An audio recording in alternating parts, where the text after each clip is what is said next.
오늘 하루 4명의 장관과 국세청장 후보자가 인사청문 검증대에 올랐습니다. 안규백 국방부 장관 후보자에 대해선 자질 검증이 집중됐고 권오울 국가보훈부 장관 후보자 청문회에선 전문성이 논란이 됐습니다. 한성숙 중기부 장관 후보자 청문회에선 성남FC 후원금 의혹이 불거졌습니다. 김성환 환경부 장관 후보자 청문회에선 정책 역량에 대한 여야 평가가 엇갈렸습니다. 민주당은 여름철 전기세 부담 완화를 위해 누진세 구간을 완화하기로 했습니다. 국민의힘은 강선우 여성가족부 장관 후보자의 갑질 논란을 비판하며 자진 사퇴를 촉구했습니다. 파워 인터뷰, 김대식 국민의힘 의원에게 인사청문회 전국에 대한 평가와 국민의힘 혁신위가 당내 갈등을 극복하고 쇄신을 이뤄낼 수 있을지 입장을 들어봅니다.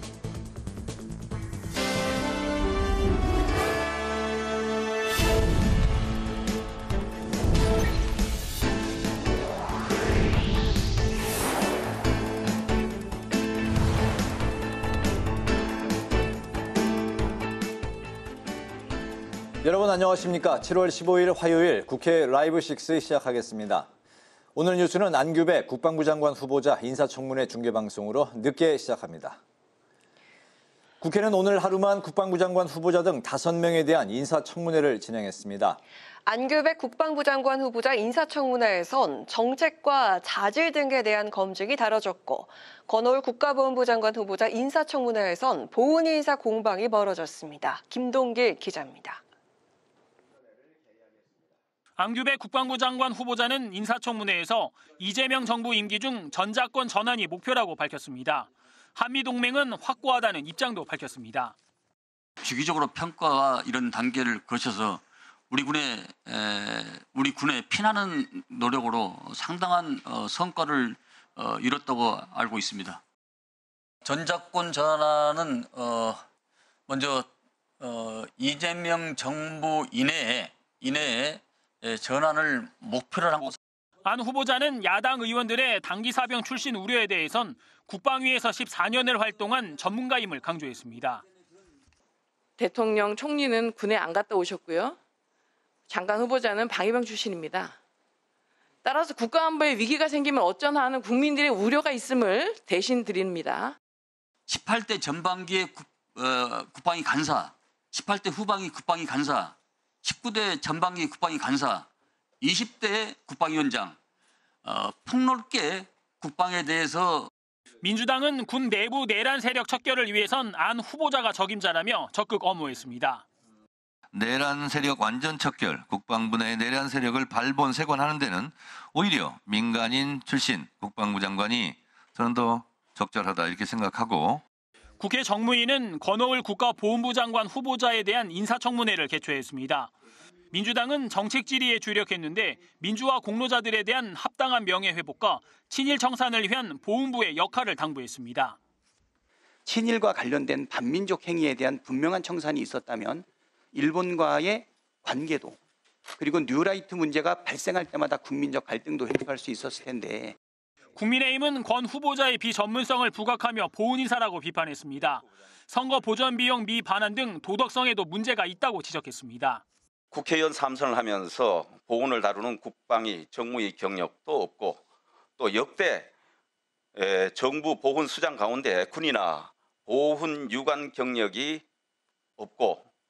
권 후보자는 지적에 대해 겸허하게 받아들인다며 보훈을 통해 국민 통합에 기여하고 국가의 품격을 높이기 위해 혼신의 힘을 다하겠다고 말했습니다.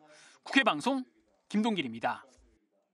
한성숙 중기부 장관 후보자 인사청문회에서 국민의힘은 네이버의 성남FC 후원 의혹을, 민주당은 편법 증여 의혹을 집중 질의했습니다. 김성환 환경부 장관 후보자 인사청문회에선 후보자의 정책 역량을 놓고 여야가 이견을 보였습니다. 한규미 기자입니다. 국회 산자위에서 국민의힘 의원들은 한성숙 중기부 장관 후보자의 네이버 재직 시절 성남FC 후원금 의혹을 집중 질의했습니다. 네이버가 분당 제2사옥 신축 관련해서 부정한 청탁을 하고 이재명 당시 성남시장은 제3자인 성남FC 40억 후원 요구했고 관련 인허가 등 청탁이 시행될 때마다 후원 대가가 시행됐습니다. 10억씩. 한성숙 후보자는 당시 상황을 알 만한 위치에 있지 않았다고 답했습니다. 민주당은 모친에 대한 아파트 편법 증여 의혹에 대해 물었고 한 후보자는 공직자 눈높이에 맞지 않았다고 사과하고 증여세를 납부하겠다고 밝혔습니다. 후보자가 소유한 집 거기에 계시는데 월세를 내지 않았다. 그래서 그것과 관련된 세금을 회피한 것이 아닌가 하는 이런 지적들을 받습니다. 네이버 주식과 어머니가 아버지에게 상속받아서 가지고 계신 그 주식을 팔아서 어머니가 그 부분에 대한 증여세는 납부하시는 걸로 그렇게 처리할 예정입니다. 중소기업과 소상공인 관련 전문성이 부족하다는 지적에 대해선 한 후보자는 민간에서 쌓아온 경험과 지식을 바탕으로 소상공인의 디지털 전환을 돕겠다고 말했습니다. 한편 환노위가 개최한 김성환 환경부 장관 후보자 인사청문회에서 여야는 후보자의 정책 역량을 두고 의견이 엇갈렸습니다. 민주당은 3선 현역 의원이자 이 대통령의 환경에너지 공약 설계를 주도한 김 후보자가 환경부 장관의 적임자라고 강조했습니다. 국민의힘은 김 후보자의 관심이 재생에너지 정책에 편중됐고 급격한 재생에너지 확대는 역효과를 가져올 수 있다고 우려했습니다. 김 후보자는 재생에너지와 원전의 균형 잡힌 정책으로 한국을 탈탄소 사회로 이끌 수 있도록 노력하겠다고 말했습니다. 원전의 안전성을 높이고 재생에너지의 가능성을 줄이면서 탈탄소 사회로 매우 빠른 속도로 전환해야 기후위기를 막을 수 있다. 재생에너지와 원전을 적정하게 믹스하면서 가는 게. 국회 방송 한규민입니다. 더불어민주당이 정부와 간담회를 열고 여름철 폭염으로 인한 국민 피해 최소화 방안을 논의했습니다. 또 민주당은 상법 보완 입법에 조속한 처리도 약속했습니다. 여당 소식을 이승지 기자가 보도합니다. 더불어민주당이 다음 달까지 여름철 전기요금 누진 구간을 완화하겠다고 밝혔습니다. 민주당은 정부와 폭염 대책 간담회를 갖고 4인 가구 기준 월 18,120원의 전기료 인하 효과를 볼 수 있도록 누진제 기준을 변경하기로 했습니다. 누진제 구간은 기존 200kWh 이하인 1구간을 300kWh로 늘리고 2구간은 200에서 400kWh에서 300에서 450kWh로 3단계 구간은 기존 401kWh 이상에서 451kWh 이상으로 완화했습니다. 결과적으로 평균 4인 가구는 7월에서 8월 중 평균 406kWh의 전기를 사용하기 때문에 전기요금은 월 92,530원에서 74,410원으로 줄어들 것으로 당정은 예상했습니다. 그 밖에 취약계층에 대한 지원 계획도 밝혔습니다. 7월 1일부터 취약계층에 대해 최대 70만 1,300원인 연간 전체 에너지 바우처 지원액을 일괄 지급하고 전기요금 감면 한도를 최대 월 2만 원으로 확대했습니다. 한편 민주당은 코리아 프리미엄 시대를 위한 상법의 보완 입법에 더욱 박차를 가하겠다고 밝혔습니다. 진성준 정책위의장은 오늘 원내대책회의에서 공청회를 통해 집중투표제를 의무화하고 감사위원도 분리선출해야 한다는 필요성을 확인했다고 말했습니다. 기울어진 운동장을 바로잡기 위해서는 이 두 가지 제도가 필수적입니다. 민주당은 상법에 대한 보완 입법 2차 개정도 조속하게 추진하겠습니다.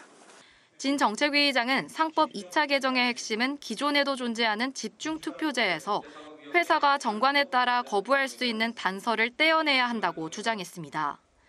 또 분리선출하는 감사위원을 1명에서 2명으로 확대해 대주주와 지배주주에 의해 감사 기능이 장악되지 않도록 하는 등 기업 지배구조를 선진화해야 한다고 강조했습니다. 문금주 대변인은 상법 2차 개정이 오는 23일이나 다음 달 4월 본회의에서 완료될 수 있다고 밝혔습니다. 국회방송 이승지입니다. 국민의힘은 갑질 의혹을 받고 있는 강선우 여성가족부 장관 후보자와 이번 인사청문회를 둘러싼 논란에 대해 비판 수위를 높였습니다.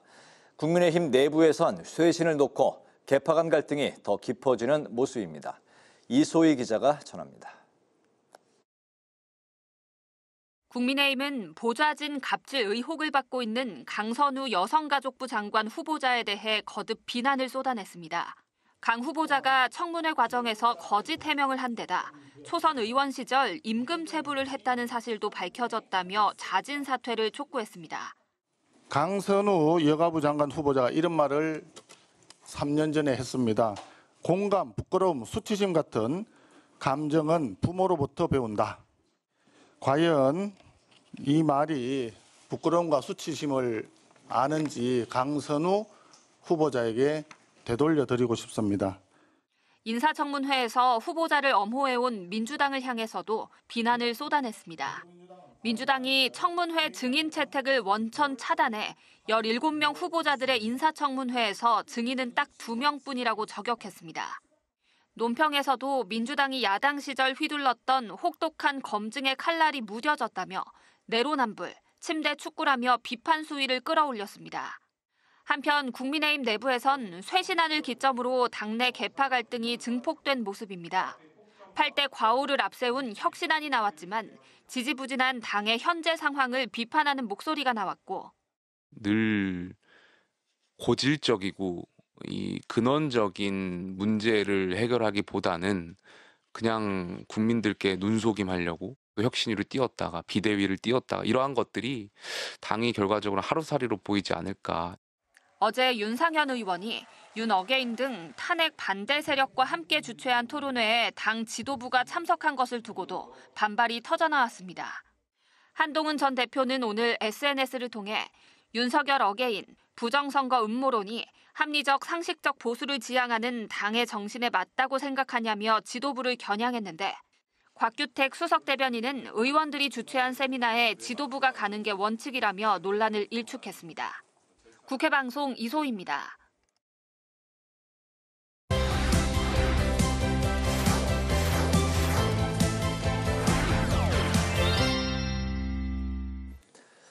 네, 오늘 이슈픽 서완한 개건 기자와 함께 내란 특검의 외환죄 수사 과정에서 불거진 안보 이슈부터 다뤄보겠습니다. 서 기자, 어서 오십시오. 네, 안녕하십니까. 오늘 국방부 장관 후보자 인사청문회도 이제 열렸지만 언론이 더 주목하고 있는 건 내란 특검, 바로 이제 조은석 특검팀의 외환죄를 수사하는 바로 이 부분인 것 같네요. 네, 그렇습니다. 이 내란 특검이 국방부 등을 압수수색하면서 이 영장에 적시한 죄명은요, 일반 이적죄와 이 직권남용 권리행사 방해 혐의였습니다. 이 원래 외환죄는요, 외국과 공모를 해야 하는 부분을 입증해야 하는데 일반 이적죄를 적용하게 되면 외국과의 공모 여부와 무관하게 우리 군사상의 이익을 해하거나 적국의 군사상의 이익을 제공한 경우에 처벌할 수 있기 때문입니다. 네. 특검은 이 윤 전 대통령과 김용현 전 국방부 장관 등 이 3명이 공모해서 이 남북 간의 무력 충돌 위험을 증대시켰고 또 국가 안보상 심각한 위험을 초래했다라고 주장하는 내용을 영장에 담았습니다. 또 우리 군의 이 무인기 정보 등 이 군사상 비밀이 북한에 노출되는 결과가 초래됐다라고도 적시를 했는데요. 이 윤 전 대통령이 유엔군 사령부의 승인 없이 이 드론 사령부의 무인기 투입을 지시한 부분은 이 직권남용 혐의로 함께 적용을 했습니다. 네, 민주당에서는 이제 구체적으로 3차례 7대의 무인기를 북한으로 보냈다, 이런 주장도 하고 있는데 바로 이 부분 때문에 일각에서는 이렇게 이제 작전들을 공개하는 게 괜찮은 거냐, 이런 또 비판도 나오고 있죠. 네, 그렇습니다. 이 특검의 외환죄 부분에 대해서 강도 높은 수사를 촉구하면서 김병주 더불어민주당 의원이 어제 구체적인 의혹 부분을 제기를 했습니다. 네. 지난해 10월 3일 이 드론사 예하 부대인 백령도 101대대에서 무인기 2대가 이륙해서 평양을 다녀왔고 이후로 2차례에 더 걸쳐서 총 7대의 무인기가 북한으로 갔고 이 중에 10월 9일에 날려보냈던 무인기가 복귀하지 못하면서 북한이 이를 공개하면서 이 사실이 알려졌다라고 주장을 한 겁니다. 네. 하지만 보수 매체에서는 되레 이 김 의원의 이 같은 구체적인 작전 공개가 오히려 보안에 더 문제가 될 수 있다라는 비판이 나오고 있고요. 또 북한을 상대로 한 군사훈련이나 작전은 그러면 모두 이적죄에 적용하게 되는 것이냐라는 우려도 함께 나오고 있습니다. 특검은 이 비상계엄 선포를 위해서 북한에 대한 무리한 자극이었음을 입증해야 하지만 그러지 못할 경우에는 정상적인 군사 대응으로 볼 여지도 있다라는 건데요. 특히 청문회에서는 이 장관 후보자들 간의 이 주적 개념이 조금 부딪히는 일도 있었습니다. 네. 이 정동영 통일부 장관 후보자는 어제 이 북한은 주적이 아니다. 이 한미 연합훈련의 축소나 조정, 연기를 충분히 검토해야 된다라고 밝힌 반면 오늘 이 안규백 국방부 장관 후보자는 이 한미 연합훈련의 정상적인 시행이 필요하며 긴밀한 공조로 훈련의 실효성을 높여나가겠다라고 서면 답변하기도 했습니다. 또 안 후보자는 이 북한 정권과 북한군은 우리의 적이라고 답해서 이 주적관념에 대해서 이 정동영 후보자와 다소 다른 결의 답변을 하기도 했습니다. 네, 국방부 장관과 이제 또 통일부 장관 북한에 관련된 이제 사안에 대해서 이제 원활한 협조가 이루어져야 될 텐데 현재는 이런 시각이 조금 이제 결이 다르다. 현재 시점에서는 이제 그런 이야기 나오고 있군요.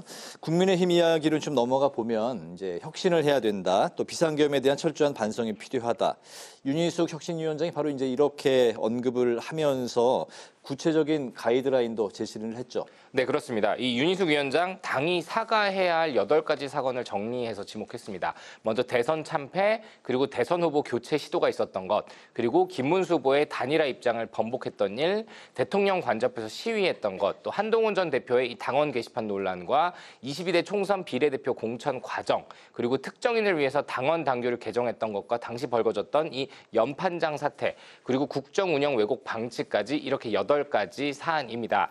이 8가지 사안에 대한 이 사과는 이 3차 혁신안 요구였고 그에 앞서서 1차 때는 대통령 부부 전행에 대한 책임을 당원과 당규에 명시하는 것, 그리고 최고위원 폐지 및 이 당대표 중심의 중앙당무위로의 체제 전환, 이 2차 혁신안도 제안을 했었습니다.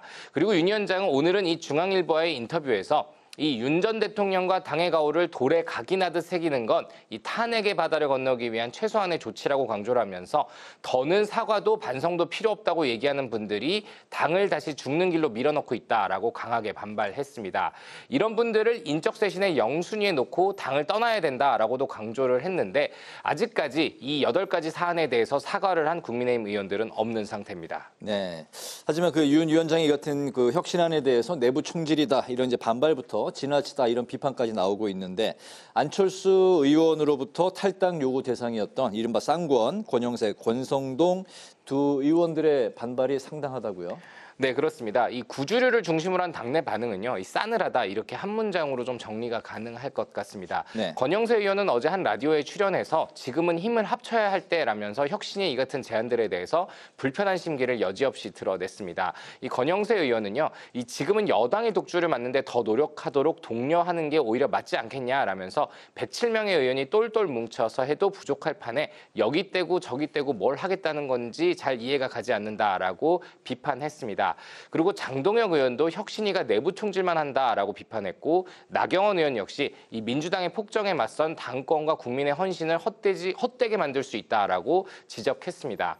또 당내 소수인 탄핵 찬성파인 친한계의 지지가 필요한 상황이지만 사실 이마저도 쉽지 않은 상황이기 때문에 혁신의 동력이 빠르게 떨어질 수 있다라는 우려가 벌써부터 나오고 있거든요. 특히 당시 당 의원들의 뜻을 모아서 탄핵 국면에서 윤 전 대통령 옹호를 했던 것이 엄연한 사실인데 이를 혁신의 요구 때문에 갑작스럽게 뒤집는 태도를 가지는 것은 이 명분과 빌드업이 좀 부족하다라는 지적도 내부에서 나옵니다. 이 송원석 비상대책위원장 겸 원내대표 어떤 사람을 내치는 것이 혁신의 최종적인 목표가 아니라면서 이 혁신위의 행보에 대해서 다소 불편한 심기를 드러냈는데 당장 어제 이 친윤계 핵심 중 한 명이죠. 윤상현 의원이 윤 전 대통령 탄핵 반대 집회를 주도했던 윤어게인 인사들을 모은 집단 이 리셋코리아 국민운동본부의 발대식을 국회에서 열었습니다. 그리고 이 자리에는 송원석 비상대책위원장 겸 이 원내대표와 유상범 원내운영수석 부대표 등 이 지도부가 참석을 했는데요. 친한계에서는 당연히 반발이 나왔습니다만 이 당 다수를 차지하고 있는 TK와 PK 중진 의원들을 중심으로 이 혁신위의 제안을 당 지도부가 곧이곧대로 받아들이지 않을 가능성이 높아지고 있다라는 관측이 나오고 있습니다. 네, 이슈픽 여기까지 하겠습니다. 서완한 객원 기자와 함께했습니다. 말씀 잘 들었습니다.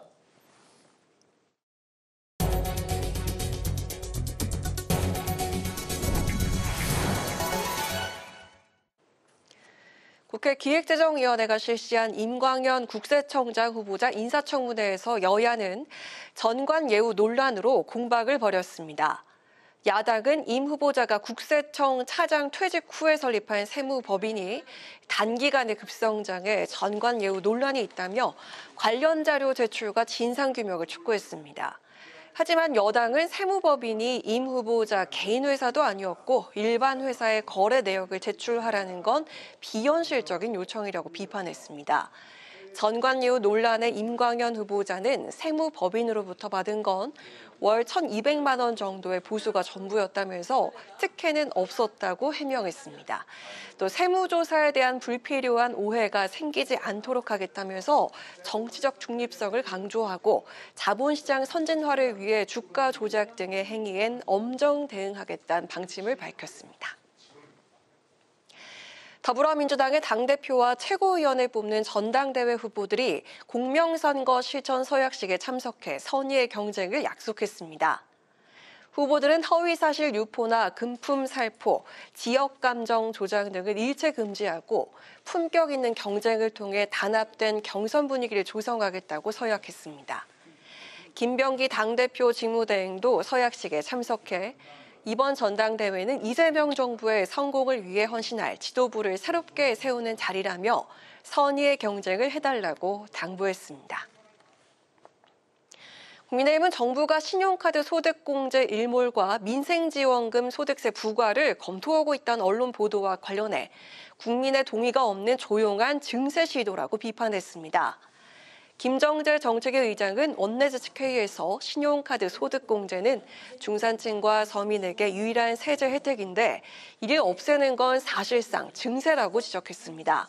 또 민생지원금은 비과세가 원칙인데 과세를 하는 것은 결국 줬다 뺏는 회수 정책이고 조세 저항에 직면할 거라고 경고했습니다. 국민의힘을 제외한 야4당이 제2기 원탁회의 출범과 5당 협의체 정례화를 요청하는 공개 서한을 민주당에 전달했습니다. 조국혁신당과 진보당, 기본소득당, 사회민주당은 김병기 민주당 대표 직무대행에게 보낸 서한에서 정당 간의 협치가 선언에 그치지 않고 실천으로 이어지도록 국회에서 실질적 개혁을 함께 만들어가자고 촉구했습니다. 지난 4월 민주당과 혁신당 등 당시 야권 5개 정당은 원탁회의를 구성하고 내란 세력의 재집권을 저지하기 위해 연대하는 내용 등을 담은 공동선언문을 발표한 바 있습니다.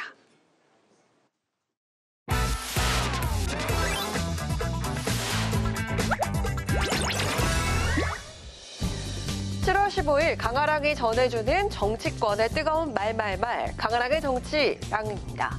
오늘 첫 번째 주제는 강선우 후보자의 거취입니다. 어제 인사청문회에서 보좌관 갑질 의혹 등에 대해서 부독의 서치를 언급하면서 직접 사과를 밝힌 강선우 후보자. 하지만 갑질 의혹과 더불어서 재산신고 누락 의혹, 위장 전입 의혹까지 제기되면서 국민의힘이 압박 수위를 높이고 있는 상황입니다. 오히려 거짓말을 했다는 게 만천하에 드러난 것 같고 이건 사과를 될 문제가 아니고 이거는 심각한 진짜 이거 법적 검토도 돼야 되는 거죠. 지명철회는 아무래도 뭐 낙마 제로의 목표에 또 부합하지 않으니까 스스로 물러나는 게 맞죠. 그런가 하면 강선우 의원 사무실이 과거 2차례 임금 체불로 고용노동부로부터 진적을 당했던 사실을 여가위 야당 간사인 조은희 의원이 공개해서 논란이 더해지고 있습니다. 자, 그렇다면 강선우 후보자에 대한 민주당의 내부 기류는 어떨까요?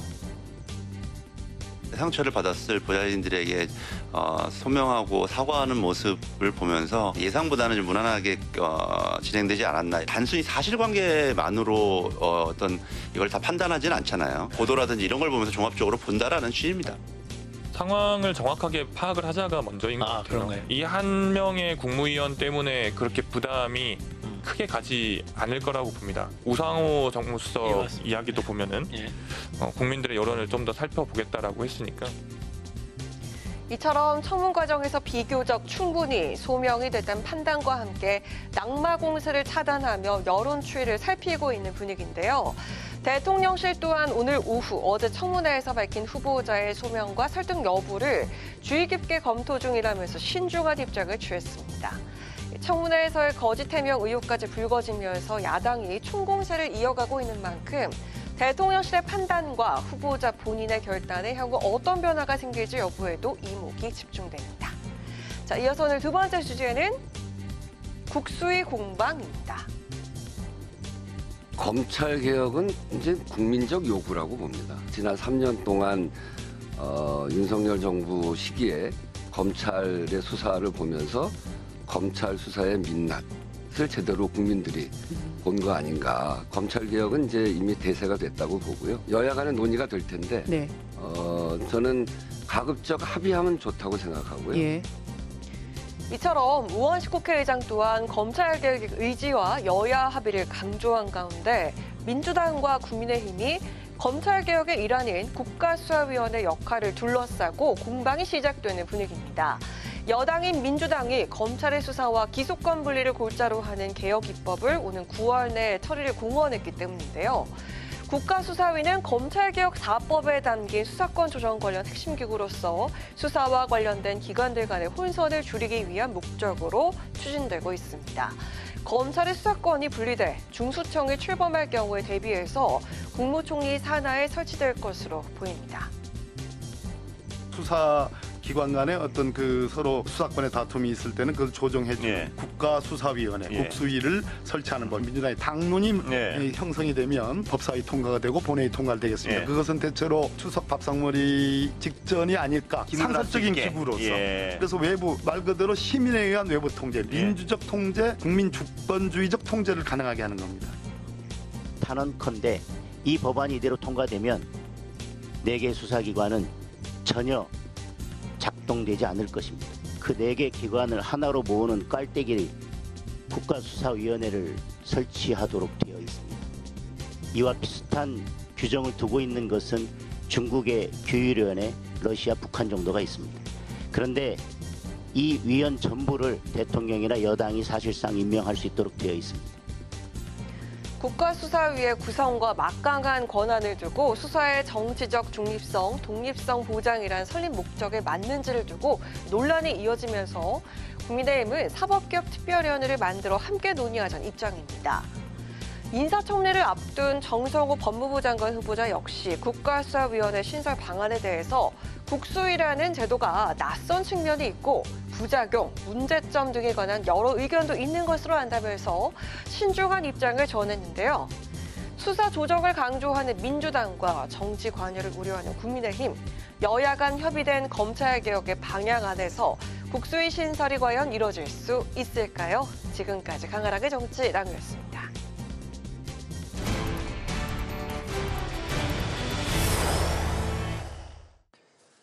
네, 이재명 정부 1기 내각을 위한 이틀째 청문회가 진행 중인 가운데 국민의힘의 공세가 날로 거세지고 있습니다. 여러 의혹들은 물론이고 자료 제출을 하지 않고 있는 점도 야당이 비판하고 있는 지점인데요. 박주민 더불어민주당 의원과 전화로 연결해서 민주당은 현재 청문회 전국을 어떻게 보고 있는지 직접 들어보겠습니다. 의원님 안녕하십니까? 안녕하세요. 네, 안녕하십니까? 네.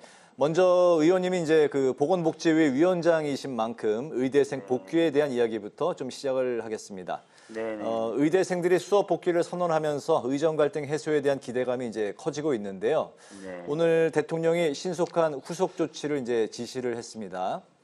의대생에 이어서 전공의들도 복귀 시동을 걸고 있는 분위기인데 구체적으로 어떤 후속 조치가 이루어져야 된다고 보십니까? 우선 의대생들 같은 경우에는 이제 복귀를 하려면은 수업을 어떻게 할 것인가에 대한 부분이 해소돼야 됩니다. 네. 그런데 각 학교마다 사정과 상황이 다 다르기 때문에 학교별로 아마 그런 고민이 지금 들어가야 될 것이고요. 그런 고민 끝에 아까 말씀드렸던 대로 이제 수업을 어떻게 양적으로나 질적으로 저하되지 않은 상황에서 진행할 것인가라는 방안들이 나와야 될 거고, 그것도 좀 빨리 이루어지지 않으면은 사실상 좀 어렵기 때문에 그런 조치들이 좀 신속하게 이루어져야 될 것 같습니다. 네. 네. 오늘은 건호울 국가보훈부 장관 후보자를 비롯한 5명의 청문회가 진행 중인데요. 국민의힘은 17명의 인사청문회 증인이 고작 2명뿐이라면서 여당이 지금 이 청문회 파행을 유도하고 있다 이렇게 반발을 하고 있습니다. 앞서 청문회를 통해서 다 소명을 하겠다던 후보자들의 말이 잘 지켜지고 있다고 보시는지, 그리고 오늘 청문회에서 가장 핵심 쟁점이었다고 본 주요 장면이 있다면 어떤 게 있을까요? 사실 이제 장관 후보자의 인청 관련돼서 보면은 뭐 증인이 있었던 경우도 있지만 또 없었던 경우도 많거든요. 뭐 비근한 예로 저는 이제 보건복지위원장이니까요. 저희 상임위원회에 자주 왔었던 복지부 장관, 윤석열 정부와의 복지부 장관이었던 조규용 장관의 인청도 사실 증인 없이 진행된 바가 있습니다. 그렇기 때문에 뭐 증인이 있다 없다 또는 증인이 있더라도 숫자가 적다 이런 것만 가지고 그렇게 이제 구분하기는 좀 어려울 것 같고요. 반면에 이제 소명 부분이 어떻게 됐냐 이 부분은 어떻게 보면 좀 평가가 좀 갈라질 수는 있다고 봐요. 다만 이제 국민의힘 의원님들도 좀 많이 준비를 해서 정책적인 부분이라든지 이런 것까지도 좀 다 검증하고 이러시면 좋을 것 같은데 제가 보기에는 좀 그런 부분이 있어서 이 준비는 좀 미흡한 것 아닌가라는 평가를 좀 개인적으로 드리겠습니다. 예. 네. 오는 18일 인사청문회가 예정된 정은경 복지부 장관 후보자도 이제 논란인데요. 코로나 기간 질병관리청장으로 재직할 때 남편이 손소독제, 마스크 관련 주식을 보유해서 이해 충돌 논란을 일으키면서 이제 도마에 올랐는데 청문회에서 직접 질의를 하시는 걸로 알고 있습니다. 이제 네. 관련한 의혹들이 현장에서 소명이 될 수 있을까요?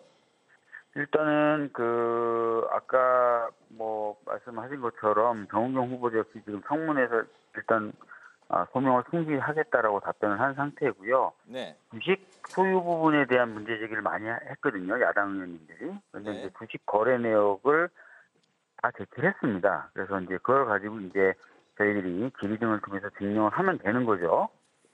그래서 본인이 이제 자신 있게 주식 거래 내역까지 제출한 상황임을 고려해 봤을 때는 잘 소명을 할 것이다 이렇게 예상하고 있습니다. 예. 네, 오늘 말씀 여기까지 들어보도록 하겠습니다. 고맙습니다. 예, 감사합니다. 지금까지 박주민 더불어민주당 의원과 이야기 나눠봤습니다.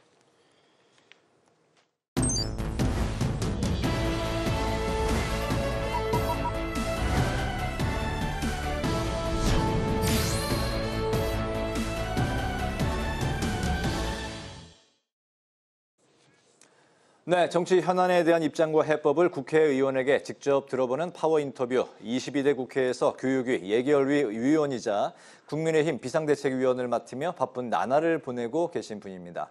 국민의힘의 김대식 의원과 함께 전국 현안 짚어보겠습니다. 의원님 반갑습니다. 반갑습니다. 네, 반갑습니다. 안녕하십니까. 요즘 굉장히 바쁘실 텐데 또 네. 출연에 흔쾌히 응해 주셔서 감사의 말씀드립니다. 감사합니다. 불러주셔서. 네.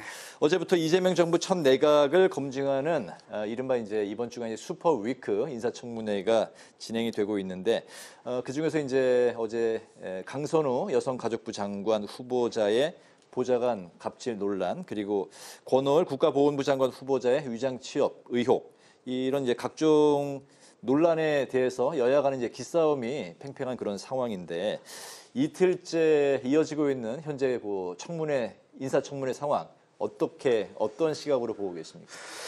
사실은 우리가 국민의힘도 이재명 정부의 참 그 시간 아니겠습니까? 그리고 첫 내각이기 때문에 가급적이면 협조를 해주고 또 허니문 기간이기 때문에 국정이 하루빨리 안정이 돼서 이제 장관들이 취임을 하고 그렇게 해서 이 현안 문제들을 빨리빨리 좀 처리하도록 도와드리려고 했는데 지금 이 후보자들의 면면을 보니까 상당히 우려스러운 부분도 많이 있고 또 이게 정말 과연 청문회가 필요한 건지 꼭 이걸 해야 되는 건지 이런 의구심밖에 들 수 없다 이렇게 보는 겁니다. 왜 그러냐면은 후보자들이 버티면은 내가 장관을 할 수 있을 것이다.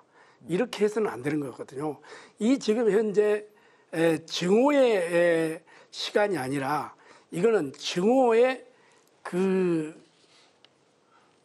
대신해서 그러니까 국민들을 대신해서 우리가 발언하는 거 아니겠습니까? 그러면은 소신껏 그리고 성의껏 국민들에게 답변을 한다 이렇게 생각을 해야지 우리 국민의힘이 어떤 무슨 감정을 가지고 이 질문을 한다 이런 식으로 가면 안 되거든요. 그런 부분 그리고 지금 현재 일련의 후보자들의 이 검증 단계에서 너무너무 허점이 많습니다.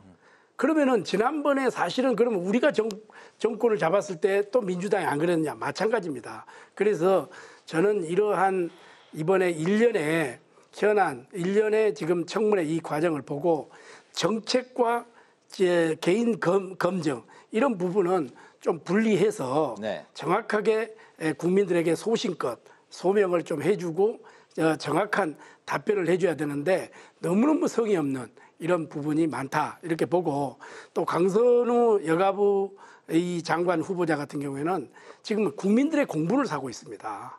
사실은. 그리고 여성 정책 이런 뿐만 아니라 과연 저분이 우리 여가부를 이끌어갈 수 있을 것인가, 이런 부분에 대해서 굉장히 우려를 하고 있거든요. 이런 국민 눈높이에 맞지 않다. 이런 부분에 대해서 우리 국민의힘에서는 강하게 질타를 하고 후보자의 이 책임성이 없는 이런 부분을 지적을 했던 것이죠. 네. 네. 김다식 의원께서는 30년 넘게 오랫동안 교육자로도 계셨잖아요. 그리고 지금 국회 교육위 위원이신데 이번 내일 열리는 이진수 교육부 장관 후보자 인사청문회를 앞두고 있는데, 지금 논문 표절 검증에 나선 범학교 국민검증단은 표절이 정말 심각하다라면서 지금 자진 사퇴를 촉구하고 있는 이런 상황이잖아요. 이건 그렇습니다. 이 논란에 대해서 좀 어떻게 생각을 하시는지 들어볼까요? 저는 이진숙 후보자를 개인적으로 좀 압니다. 저도 이제 대학 총장 출신이고 그렇기 때문에 아는데, 과연 이분이 교육의 수장으로서 일반 총장이라든지 일반 이야기하면은 별 문제가 없다고 봐요. 훌륭한 분이고. 그러나 교육의 수장으로서 이분이 제자 논문을 이렇게 그대로 오자 탈자까지 그대로 이렇게 표절하는 이런 문제, 그리고 제자한테 이것을 떠넘기는 이러한 형태, 이런 부분은 용납할 수 없죠. 과연 왜 그러냐면은 우리 이 학부모들은 교육 정책에만큼은 누구나가 관심을 가지고 있거든요. 그리고 또 하나는 자기 자녀들을 얼마든지 유학을 보낼 수가 있습니다. 왜 못 보냅니까? 선진국에 보낼 수가 있지. 그러나 우리 이 부모들은 어떤 생각입니까? 참 모범답안 하나를 가지고 또 수능이 있으면은 그 수능의 날짜에 수험표를 가지고 교회를 가든 절을 가든 그 기도하는 그런 모습, 그리고 초중고의 과정 속에서 이분이 과연 정책적으로 교육의 수장을 할 수 있는 것인가, 이런 것을 내일 우리가 송곳 질문을 통해서 검증을 하도록 그렇게 하겠습니다. 알겠습니다. 이제 다음 질문은 넘어가기 전에 어쨌든 청문회에서 가장 좀 문제가 된다 하는 국민의힘 쪽에 생각하는 그런 후보가 있다면 누굽니까? 저는 교육부 장관이라고 생각을 하고, 그리고 이진수 교육부 장관 후보자와 그리고 강선우 여가부 장관 후보자라고 생각을 합니다. 알겠습니다. 이제 다음 이슈로 좀 넘어가 보죠. 이제 국민의힘은 혁신위와 지도부 간의 이제 갈등이 현재 많이 불거져 나온 상황인데, 윤희숙 혁신위원장이 과거에 대한 반성이 없으면 인적 쇄신 영순이라고 이제 직격을 했고, 거기에 이제 전현직 지도부가 이제 크게 반발하고 있는 상황으로 외부에는 지금 그렇게 이제 비춰지고 있습니다. 거기에 이제 한동훈 전 대표는 이런 흐름이 국민의 신뢰 회복을 막는 장애물이다, 또 이렇게 참전을 했는데요. 국민의힘 현재 어쨌든 혁신위원회를 띄운 건 뭔가 좀 큰 변화를 해야 된다, 이런 이제 의식에서 시작한 거 아니겠습니까? 어떤 쪽으로 좀 혁신을 해야 될까요? 그렇습니다. 전체적으로 이제 총론적으로 보면은 우리가 잘못한 점이 많이 있죠. 국민의힘이 국민 앞에 우리가 석고 대제를 해야 되고 또 해초리를 맞아야 된다고 생각을 합니다. 우리가 어떻게 됐든 간에 이 계엄과 탄핵의 강을 건너오면서 대선에서 실패를 했지 않습니까? 국민들에게 지지를 받지 못했지 않습니까? 그러면은 우리에게 책임이 있는 겁니다. 책임, 그리고 반성을 하는 겁니다. 우리 국민들에게 우리가 어떠한 대안을 제시하지 못하고 국민들이 무엇을 바랬는데 우리가 거기에 대한 귀를 기울이지 못했다. 그걸 반성을 하고, 그리고 이제 변화를 하는 거거든요. 그리고 혁신이라는 건 뭡니까? 가죽 혁자 아닙니까? 가죽의 껍데기를 벗기는 그것으로 해서 새롭게 뭔가를 도출을 해야 되기 때문에 굉장히 어려운 거거든요. 그래서 이러한 부분이 옥동자가 탄생하기 위해서는 산모의 진통이 있는 겁니다. 그런 갈등과 그런 토론과 그런 경론의 끝에 새로운 세대의 공약수를 내야 되거든요. 그런데 우리 일부에서 언론에서 엄청난 갈등이 있는 것처럼 보이지만은 우리가 새롭게 탄생하기 위한 하나의 몸부림이다. 이렇게 좀 이해를 해주시고, 우리가 일련의 이 과정, 여기에서 이제 혁신안을 냈기 때문에 얼마나 고심해서 냈겠어요. 이 고심한 것을 우리가 의원총회도 내고 또 여러 우리 당원들, 전문가들 의견도 듣고 새롭게 국민들 앞에 다가가는 이런 모습을 보여드리도록 노력하겠습니다. 네. 네, 또 위원님께서 발의하실 법안도 살펴볼까 하는데 최근에 인공지능 인재를 양성하기 위한 법안을 준비하고 계시다고 들었습니다. 이 인공지능은 앞으로 우리 국가 미래 경쟁력과 직결이 되어 있지만 지금 현 실정에서는 우리나라에서 좀 개선을 해야 할 것들이 많다 이렇게 말씀을 해주셨는데 어떤 것들이 있는지 지금 현재 실정을 좀 들어보도록 하겠습니다. 그렇습니다. 우리 지금 앵커께서 말씀하신 대로 우리나라는 지금 AI 기술의 이렇게 잠재력 중요성은 충분히 다들 공감을 하고 있지 않습니까? 지금 AI 인재 부족이 엄청납니다. 네. 8,500명 정도가 지금 넘고 있고 그리고 이공계 인력이 연간 3만 명씩 이렇게 해외로 유출이 되고 있습니다. 이거 심각한 문제거든요.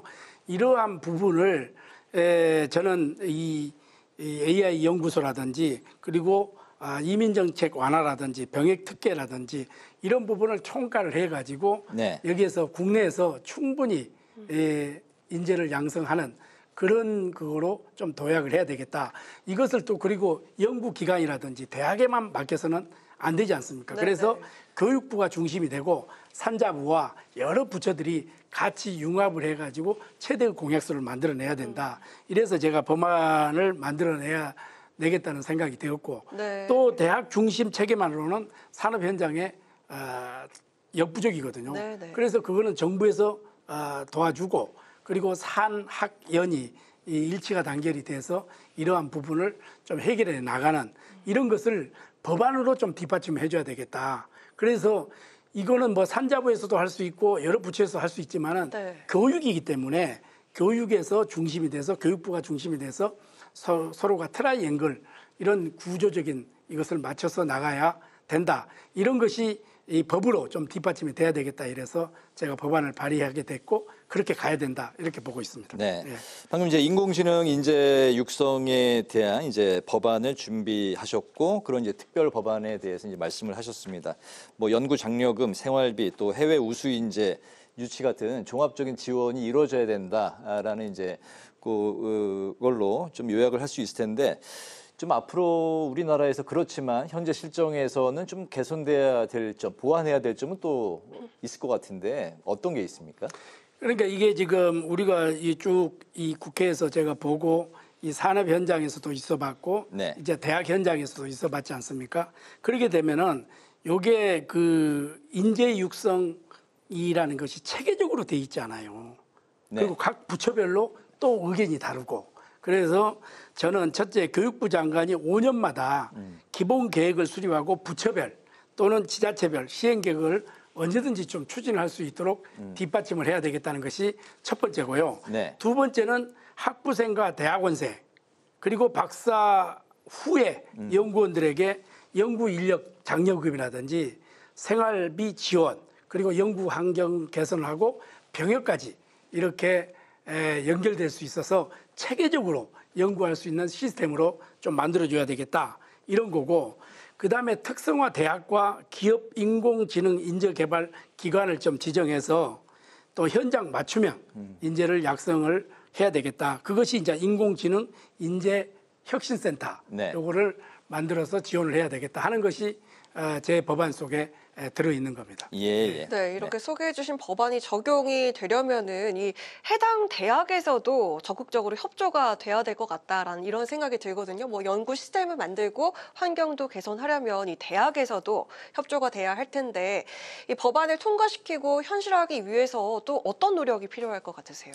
그렇습니다. 그래서 이제 국회에서 이제 법이 우선시 돼야 되고 그러면은 이제 한국연구재단이 있습니다. 연구대학에서 1년에 한 5조 5천억 정도를 쓰는데 5조 원 정도가 이공계로 이렇게 되는 겁니다. 그래서 한쪽에서 한 1년 정도 지원을 해놓고 결과를 보고 나오지 않으면 폐기 처분하는 이러한 시스템이 돼 있거든요.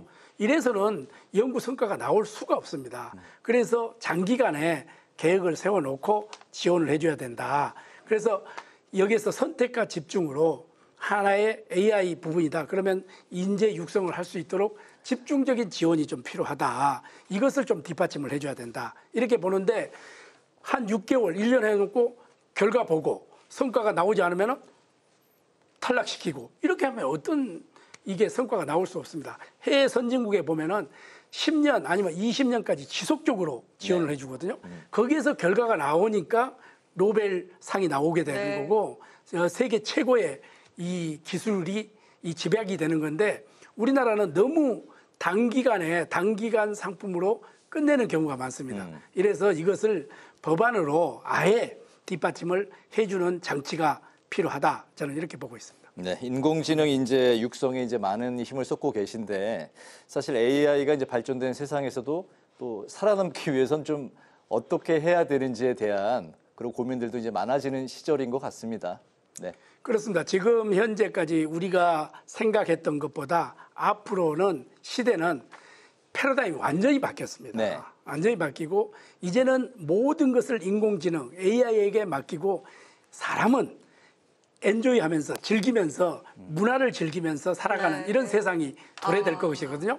왜 그러냐면은 지금 미국이라든지 중국이라든지 이런 일본이라든지 이 선진국에는 대단한 AI 인재 양성에 힘을 쏟고 있는데 우리나라는 그 나라들이 100m 달리기에서 60m를 갔다고 하면은 우리는 이제 스타트를 한다고 해도 과언이 아닙니다. 그래서 지금이라도 빨리 제도적으로 입법을 해서 도와줘야 된다.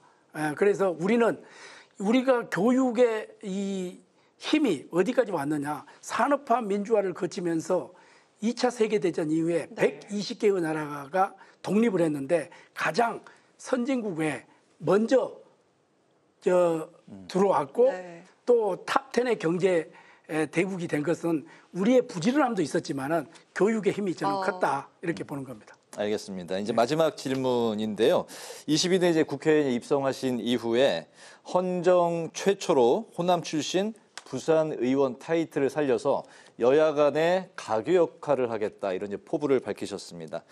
국민의힘 안에서도 통합과 협치가 이제 필요한 시점인 것 같은데 남은 임기 동안 이제 의원님께서 좀 어떤 정치를 하고 싶으신지 또 오늘 못하신 말씀 있으시면 같이 이제 더불어 좀 들어볼까요? 예, 제가 국회에 들어와서 보니까 여야가 너무 갈등이 심해요. 네. 지금 지역 간의 갈등, 남녀 간의 갈등, 이념 간의 갈등, 그다음에 노사 간의 갈등, 또 특히 우리는 남북 간의 갈등이 있는데 이 지금 여야 간의 갈등을 해소하지 않고 어떻게 우리가 국민 통합으로 갈 수 있겠습니까?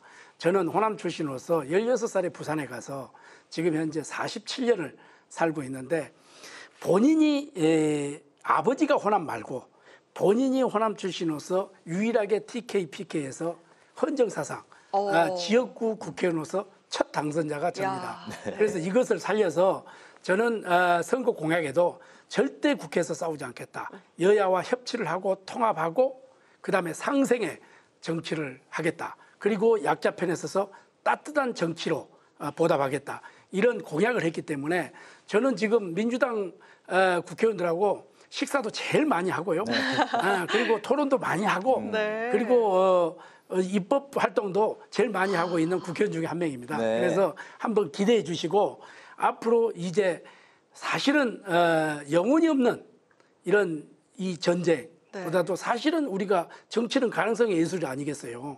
그래서 서로 협치하고 통합하고 합해서 우리 국민들에게 우리가 이 국민들을 걱정해야 되는데 국민이 우리를 걱정하는 이런 정치를 해서는 안 되지 않습니까? 그래서 이런 이 사다리 역할을 제가 한번 해보겠다 이런 생각을 가지고 앞으로도 그렇게 통합의 정치를 해나가도록 하겠습니다. 네, 22대 국회에서 화합과 협치의 그런 정치를 기대해 보겠습니다. 네, 이제 마무리할 시간인데요. 오늘 파워 인터뷰는 국민의힘 김대식 의원을 모시고 말씀을 들었습니다. 의원님 오늘 말씀 잘 들었습니다. 고맙습니다. 잘 들었습니다. 감사합니다. 오늘 국회 라이브 6 여기까지입니다. 시청해주신 여러분 고맙습니다.